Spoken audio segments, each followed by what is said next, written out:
गरबा नृत्य शैली किस स्टेट का है? उत्तर प्रदेश में लोक नृत्य में कौन से वाद्य यंत्र बजाए जाते हैं? नाट्य शास्त्र में कितने श्लोक हैं? अभिनय दर्पण में कितने श्लोक हैं? आदि ऐसे बहुत सारे प्रश्न हैं जिनका उत्तर बहुत सारे लोगों को पता नहीं है, खास करके उन लोगों को जो कि CUET UG PG की तैयारी कर रहे हैं। Welcome to my channel dance joy passion ambition. मैं इनाक्षी, आप सबका स्वागत है। आज ये एक ऐसा टॉक शो है जिसमें सिर्फ और सिर्फ पढ़ाई की बातें होंगी और साथ ही साथ कैरियर रिलेटेड बातें होंगी, और सबको ये महसूस होगा कि इस टॉक शो को ज़रूर देखना चाहिए, क्योंकि इस टॉक शो में कोई और पार्टिसिपेट नहीं कर रहा है, ये अकेले मैं आपको बता रही हूँ। अब आपको लगेगा कि एग्ज़ाम के बीच में अचानक talk show, my journey, a mom's journey, इन सब चीज़ों की क्या ज़रूरत है, क्यों ऐसा हम कर रहे हैं? तो उसके पीछे बहुत बड़ा एक रीज़न है। आज मैं स्टोरी के फॉर्म में अपनी स्टोरी आपके साथ शेयर करना चाह रही हूँ। कैसे यूट्यूब चैनल की शुरुआत हुई। बहुत छोटा सा वीडियो है और बहुत सारी बोनस टिप्स हैं, बहुत काम की चीज़ें हैं। अगर आप इसे देखेंगे, और जो लोग बहुत परेशान हैं, बार बार पूछते हैं कि मैम कैसा क्वेश्चन आएगा, किस तरह की चीज़ें आएंगी, तो उनके लिए इस वीडियो को देखने पे एग्ज़ाम की तैयारी करना बहुत आसान हो जाएगा। तो सबसे पहले मैं अपना इंट्रोडक्शन दे देती हूँ। मैं इनाक्षी हूँ और मैंने काशी हिंदू विश्वविद्यालय से अपनी पूरी शिक्षा प्राप्त की है। अब शॉर्ट में मैं बताना ये चाहती हूँ कि मेरी डांस की जर्नी कहाँ से शुरू हुई। जब मैं स्कूल में थी, central Hindu girls school Varanasi, उस समय डांस मतलब मेरे लिए लाइफ जिसे कहा जाए। स्कूल हो और स्कूल के बाहर हो, कोई भी कंपटीशन हो जिसमें इनाक्षी पार्टिसिपेट ना करे, ऐसा हो ही नहीं सकता है। NCC का कैंप है, उसमें मुझे कल्चरल एक्टिविटी के लिए इंचार्ज बनाया गया। सारे स्टूडेंट्स को डांस सिखाना और उनको डांस कराना, वोकल की प्रैक्टिस कराना, ये सब मेरी ड्यूटी थी। उसके बाद मैंने एक के बाद एक, क्लास 6 में मैंने सबसे पहले जब गरबा किया और हाथ में मटका लेके उसमें एक दिया जल रहा था, और पूरे बनारस में सारे स्कूलों के बीच में कंपटीशन था, सनबीम वगैरह सब कुछ, और उनके बीच में हम लोगों को सेंट्रल हिंदू गर्ल्स स्कूल को 2nd प्राइज़ मिला। उस समय हमारी मीरा मैम हुआ करती थी, जो हम लोगों को थोड़ा बहुत भरतनाट्यम सिखाती थी। तो बचपन से ही उत्तर प्रदेश में होने के बावजूद भी मेरा रुझान, या बोल सकते हैं कि मतलब एक क्रेज़ था कि मुझे भरतनाट्यम सीखना है। जैसे छोटे बच्चे जिद करते हैं, नहीं मुझे सीखना है। तो ऐसा करते करते मैं मीरा मैम से थोड़ा थोड़ा सीखने लगी।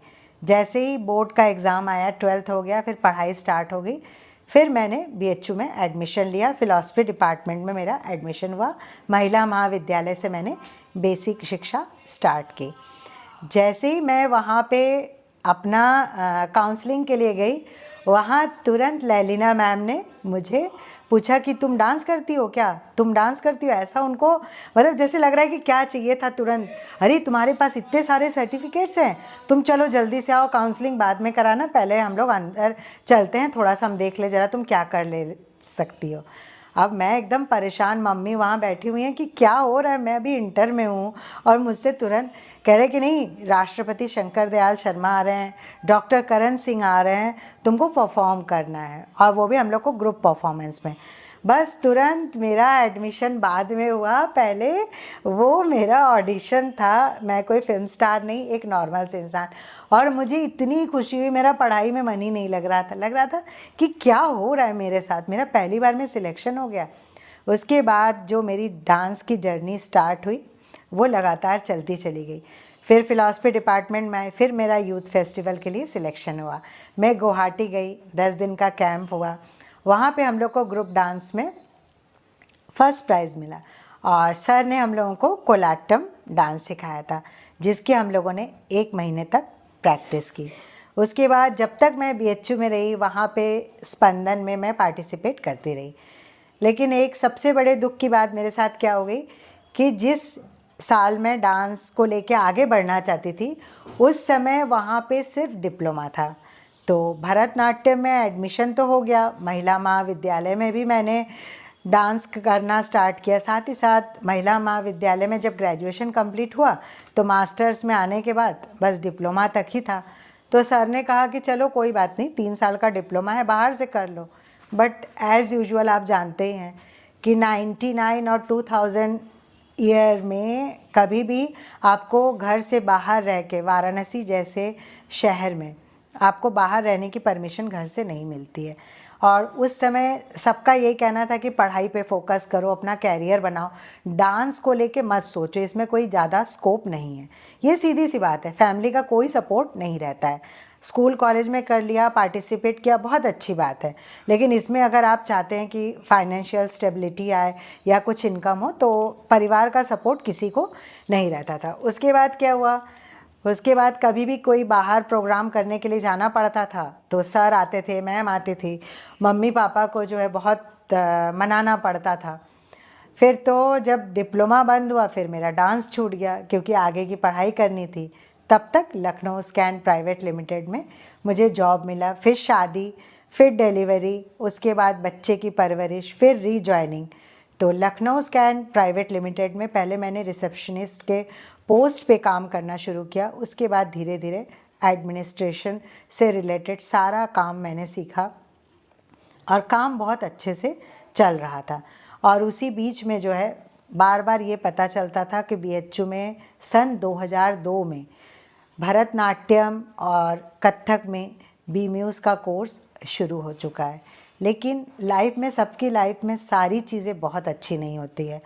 तो ड्यू टू फाइनेंशियल क्राइसिस और जॉब और घर की जिम्मेदारी, मैं चाह के भी डांस में एडमिशन नहीं ले सकती थी, क्योंकि उस समय नियम यही था कि अगर आप डांस में एडमिशन ले रहे हैं तो आपको पूरा समय वहाँ देना पड़ेगा, खास करके 11:30 या 12 बजे से लेके 4 बजे तक। तो उस सिचुएशन में जॉब और डांस में बैलेंस बनाना बहुत मुश्किल। फिर मैं उसको पूरी तरीके से भूल चुकी थी। मन के अंदर एक होता था कि काश कुछ चांस मिलता, कुछ करने को मिलता। उसके बावजूद भी मैंने ये घाट संध्या पे डांस किया और साथ ही साथ अगर मुझे कहीं कोई चांस मिला तो बीच बीच में मैंने करने की कोशिश की। 2016 में एक हादसा हुआ जहाँ मैं जिस कंपनी में काम कर रही थी वहाँ पे एक डायरेक्टर की डेथ हो गई। उसके बाद उस कंपनी में सारे लोग आपस में अलग होने की कोशिश करने लगे, जिसकी वजह से हम सबकी जॉब अपने आप जाने के कगार पे आ गई।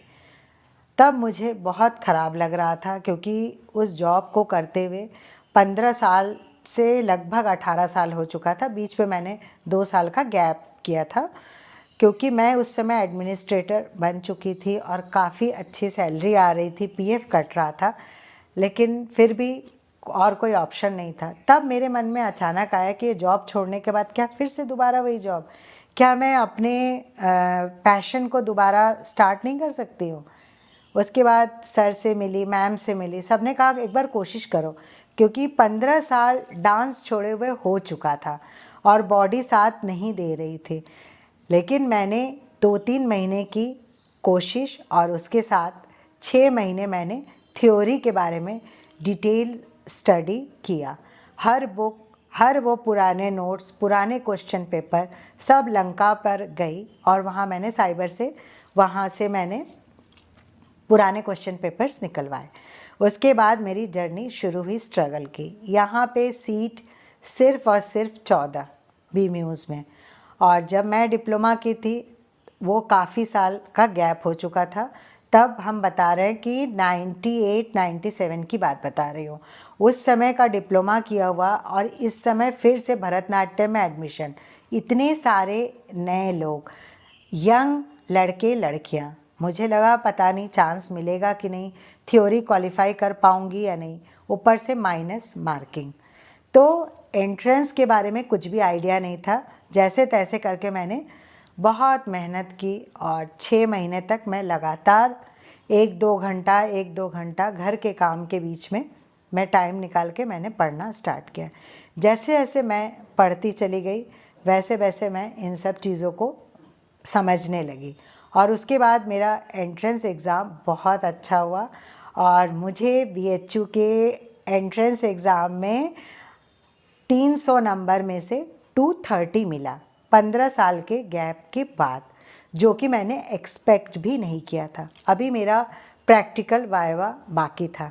जैसे ही मैं वाइवा प्रैक्टिकल के लिए पहुंची, वहाँ पे क्या देखती हूँ कि 12th में जो लैलिना मैम थी वही मेरा प्रैक्टिकल और वाइवा लेने के लिए म्यूज़िक कॉलेज में आई हुई हैं, काशी हिंदू विश्वविद्यालय के परफॉर्मिंग आर्ट्स डिपार्टमेंट में। बात 2017 की है। इसे एक स्टोरी की तरह समझिए कि स्ट्रगल में प्लस माइनस कितना कुछ होता है। जब मैं ये एंट्रेंस एग्ज़ाम दे रही थी जॉब छोड़ के, तो बहुत लोगों ने इतना क्रिटिसाइज़ किया।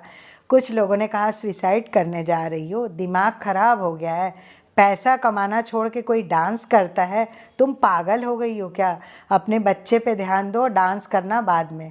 ये बाहर के लोगों का कहना था, लेकिन घर के लोगों ने काफ़ी सपोर्ट किया। और उस समय मेरे पापा बोले फिर से तुम पढ़ाई करोगी, बहुत खुश हुए और उन्होंने भी काफ़ी मुझे कोऑपरेट किया।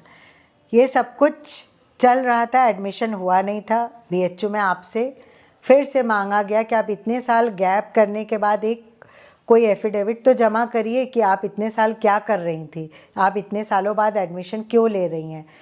तो इन सब सवाल का जवाब देने के लिए एफिडेविट बनवाना पड़ा।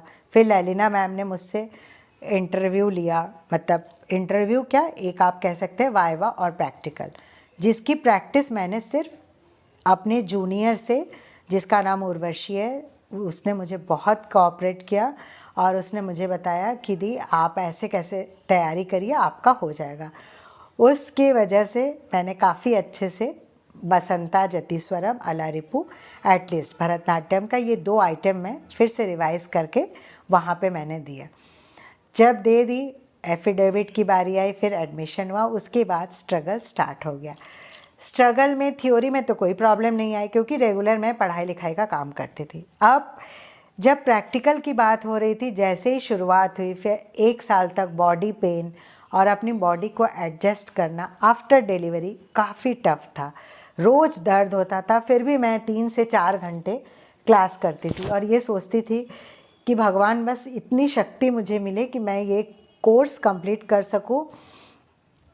और जो लोग वहाँ पे डिपार्टमेंट में भी कुछ लोग पॉजिटिव मिले, कुछ लोग नेगेटिव मिले, उनका अपना अपना नज़रिया था। कुछ लोगों का करना था, कहना भी था, करना भी था, मतलब कुछ भी मतलब बोल देते थे कि अरे हम यंग लोग हैं, इनके बीच में ये पता नहीं क्या करेंगी, कैसे करेंगी। और कुछ लोग बोलती थी, कोई आंटी, कोई मैम, कोई दीदी, कि आप ऐसे कर रही, आपको देख के तो हम लोग को एक इंस्पिरेशन मिलता है। तो ये सब चल रहा था। इसके बीच में बहुत अच्छे से प्रैक्टिस हो रही थी, बहुत टाइट एग्ज़ाम हो रहा था। डॉक्टर पारुल शाह, जिन्होंने हम लोगों का प्रैक्टिकल और वाइवा लिया, उनके सामने फेस करना, हर कोई आता था मेरी जर्नी के बारे में पूछता था कि इतने गैप के बाद क्यों डांस। फिर सब लोग ये ब्लेसिंग्स दे के गुरुजी लोग चले जाते थे कि नहीं, आप इस चीज़ को छोड़ना मत। जो लोग मुझे कहते थे कि ये टाइम पास करने आती है, उन्हीं लोगों को ये महसूस हुआ कि इसका अटेंडेंस तो 80% से ज़्यादा है, इसे किस चीज़ में हम रोकेंगे। फिर शुरू हुआ कर्नाटक वोकल की जर्नी, जो कि मैंने डिप्लोमा कोर्स, क्योंकि भरतनाट्यम की ताल मुझे समझ में नहीं आ रही थी और ये काफ़ी कॉम्प्लिकेटेड मुझे लग रहा था और एक उसी चीज़ में मैं काफ़ी वीक पड़ रही थी और बार बार मेरा मॉरल डाउन हो रहा था। तब मैंने सोचा कि क्यों ना एक बार मैं कोशिश करके देखती हूँ कि कर्नाटक वोकल में एडमिशन लेने से क्या मेरे ताल में कोई फ़र्क आएगा। जैसे ही मैंने एडमिशन लिया, मुझे 6 महीने के अंदर फ़र्क समझ में आ गया और उसके बाद आप बिलीव नहीं करेंगे कि भरतनाट्यम के जितने भी वाइवा एग्ज़ाम्स थे, उसमें 70 में 56, 57 के अलावा मुझे कभी कोई नंबर नहीं मिला। मतलब इससे कम मेरा ग्राफ गया ही नहीं। सब कुछ इतना अच्छा चल रहा था, इतनी अच्छी प्रैक्टिस चल रही थी। बस फिर स्टार्ट हो गया कोविड की वजह से जो रेगुलर प्रैक्टिस थी वो पूरी तरीके से बंद हो गई। साल भर के लिए डांस पूरा ख़त्म हो गया। उस समय मुझे लगा अकेले खाली बैठ के क्या करूँगी, फिर वही डिप्रेशन, जॉब भी नहीं है, डांस में एडमिशन लिया इतने शौक़ से, वो भी बंद हो गया। अब कैसे होगा, लाइफ कैसे चलेगी।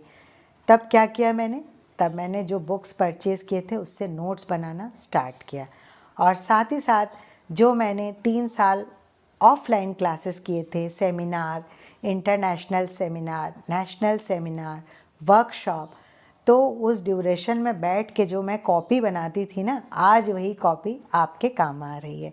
क्योंकि 2017 से लेके 2020 तक का जितना भी हमारा सेमिनार था, चाहे वो मणिपुरी डांस का था, सत्रिय का था, अभिनय रस मंजरी था, इंटरनेशनल था, जिसमें हमने मलेशिया, थाईलैंड, इंडोनेशिया, इन सब का रामायण देखा स्टेज पे, और उसके बाद साउथ से भरतनाट्यम का जो सेमिनार हुआ, वर्कशॉप हुआ, उसमें हम लोग को परफॉर्म करने का चांस मिला।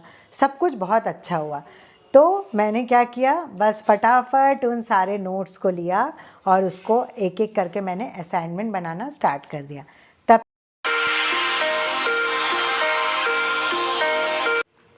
आज के वीडियो में माई जर्नी पे बात हो रही है।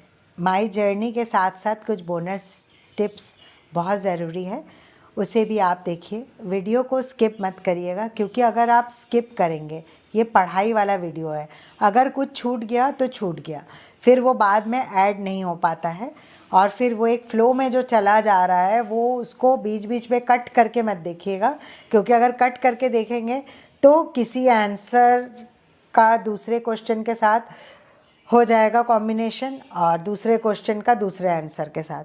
कुछ एक मुझे इम्पॉर्टेंट बोनस टिप्स में फोक डांसेस के नाम पता चले हैं, बुक से मैं ये बता रही हूँ।